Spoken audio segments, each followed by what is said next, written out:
Hi friends, good morning.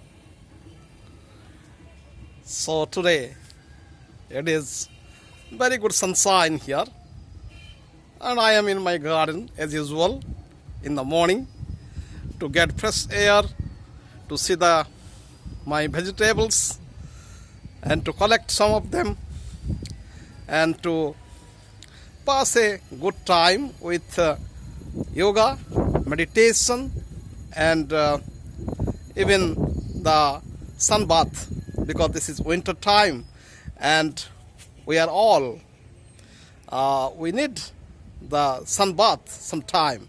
So this is a very good sunshine. You can see the sun is very excellent and I am in my garden and I am collecting the vegetables. I have already collected a few leafy vegetables and a few brinjals, and then I will collect the bitter gourds, the coriander leaves and some flowers for the puja even. So this is a good time for everybody, and enjoy your time and have a good day. Thank you.